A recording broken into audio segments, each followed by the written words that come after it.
तो चलिए अब हम एक एक करके देखते हैं कि कौन कौन सी ऐसी चीज़ें हैं जिन्हें हम खाने पीने में इस्तेमाल करके कोलेस्ट्रॉल को घटा सकते हैं या फिर ख़त्म भी कर सकते हैं। तो सबसे पहला और जो सबसे इफेक्टिव मेजर है वो है लौकी का जूस। लौकी का जूस स्पेशली गर्मियों में लिया जाता है। लौकी में कुछ ऐसे तत्व पाए जाते हैं जो कि बॉडी में जमे हुए कोलेस्ट्रॉल को हटाने में हमारी सहायता करते हैं।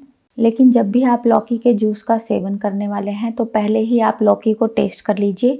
लौकी बिल्कुल भी कड़वी नहीं होनी चाहिए। अगर लौकी कड़वी है तो उसका जूस ना बनाएं, क्योंकि अगर आप कभी गलती से भी कड़वी लौकी का जूस पी लेंगे तो बहुत ही जहरीला होता है। तो हमें हमेशा लौकी का जूस जब भी पीना है तो ये चीज़ देखकर ही पीना है। तो कोलेस्ट्रॉल को कम करने का जो हमारा दूसरा उपाय है वो है लहसुन। बढ़े हुए कोलेस्ट्रॉल को कम करने के लिए लहसुन बहुत ही ज़्यादा फायदेमंद होता है। अगर आपको कच्चा लहसुन खाने में दिक्कत होती है तो सिरके वाला लहसुन भी मिलता है मार्केट में, आप उसका सेवन कर सकते हैं। लहसुन जो होता है वो हमारे शरीर में एलडीएल को कम करता है और एचडीएल को बढ़ाता है। लहसुन जो होता है एंटी इन्फ्लामेटरी प्रॉपर्टी से भरपूर होता है। इस वजह से हमारे शरीर में इन्फ्लामेशन को घटाता है, यानी सूजन को कम करता है। एक दिन में आप 1 से 2 लहसुन की कलियां खा सकते हैं। इसे आप सुबह खाली पेट भी ले सकते हैं पानी के साथ, या फिर आप चाहें तो इसे चबाकर भी खा सकते हैं। पानी के साथ या तो निगल सकते हैं या फिर चबाकर खा सकते हैं। अब नेक्स्ट चीज जो हम अपने डाइट में इन्वॉल्व कर सकते हैं वो है मेथी का पानी। मेथी का जो पानी होता है ये हमारे शरीर में कोलेस्ट्रॉल को कम करने में बहुत ही ज्यादा फायदेमंद है। मेथी में अनेक ऐसे तत्व मौजूद होते हैं जो कोलेस्ट्रॉल की मात्रा को कम करने में मददगार होते हैं। तो मेथी का पानी आपको लेना है अगर, तो आपको 1 गिलास पानी में 1 चम्मच मेथी रात को भिगाकर रख देनी है। अगली सुबह उसी पानी को आपको मेथी के दानों के साथ उबाल लेना है जब तक कि पानी आधा ना हो जाए, और बीजों को छानकर आप हटा दें और गर्म पानी को आपको खाली पेट पीना है।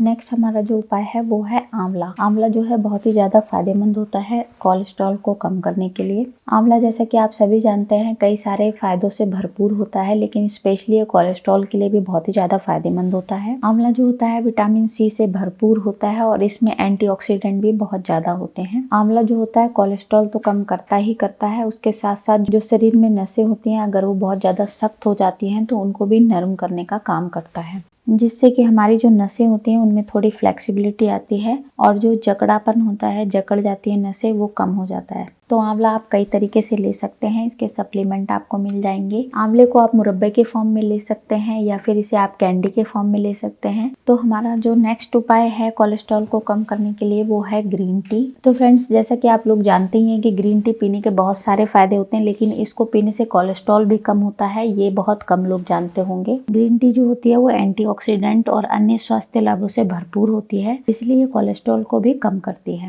आप अगर कोलेस्ट्रॉल को घटाने के लिए ग्रीन टी का इस्तेमाल करना चाहते हैं तो आप एक दिन में 2 कप ग्रीन टी का सेवन कर सकते हैं। कोलेस्ट्रॉल कम करने के साथ साथ ग्रीन टी जो होती है वो वजन घटाने में और इसके साथ ही हमारे दिमाग की कार्य क्षमता को भी बढ़ाती है और मधुमेह यानी डायबिटीज के रिस्क को भी ये कम करती है। तो फ्रेंड्स अगर आप ग्रीन टी नहीं बनाना जानते हैं तो ग्रीन टी बनाने की जो रेसिपी है वो मैं इस वीडियो के डिस्क्रिप्शन बॉक्स में लिंक कर दूंगी, वहां से आप जाकर देख सकते हैं। तो नेक्स्ट हमारा जो उपाय है वो है धनिया के बीज। धनिया के जो बीज होते हैं वो बॉडी में बैड कोलेस्ट्रॉल को घटाने का काम करते हैं, यानी कि एलडीएल को घटाने का काम करते हैं। धनिया में हाई एंटीऑक्सीडेंट होते हैं जो कोलेस्ट्रॉल लेवल को कम करने में मदद करते हैं। धनिया के बीजों में दोस्तों folic acid, vitamin C, vitamin A और विटामिन कैरोटीन जैसे प्रमुख विटामिन होते हैं। तो चलिए अब ये भी देख लेते हैं कि धनिया के बीज को हमें लेना कैसे है। तो 1 चम्मच धनिया के बीज को पानी में करीब 2 मिनट तक उबालना है और उसके बाद इसको आपको छानकर पीना है। तो ये उपाय जो होता है ये कोलेस्ट्रॉल कम करने के लिए बहुत ही ज्यादा फायदेमंद होता है। तो इस तरीके से अगर आप धनिया के बीज का इस्तेमाल करते हैं तो ये कोलेस्ट्रॉल कम करने में बहुत ही ज्यादा फायदेमंद होता है। अब जो अगला घरेलू उपाय है वो है सेब का सिरका। सेब का सिरका कोलेस्ट्रॉल समेत कई समस्याओं का अंत करने में सक्षम होता है। इसके लिए आप 1 चम्मच सेब का सिरका ले लें और इसे पानी में अच्छी तरह से मिला लीजिए। उसके बाद इसे आपको पीना है। इसका सेवन करने से आपका कोलेस्ट्रॉल तो कम होगा ही और इसके साथ ही साथ आपकी सेहत भी बनेगी। तो फ्रेंड्स ये थे कुछ ऐसे नुस्खे जिनका इस्तेमाल करके आप कोलेस्ट्रॉल को घटा सकते हैं और इसके साथ ही साथ आप हमेशा डेली लाइफ में एक्टिव बनने की कोशिश करें। ज्यादा बेस्ट ये रहेगा कि आप रोजाना एक्सरसाइज करें, जिससे कि आपका ब्लड प्रेशर भी कम होगा, ब्लड शुगर भी कम होगा और साथ ही साथ कोलेस्ट्रॉल भी संतुलित बना रहेगा।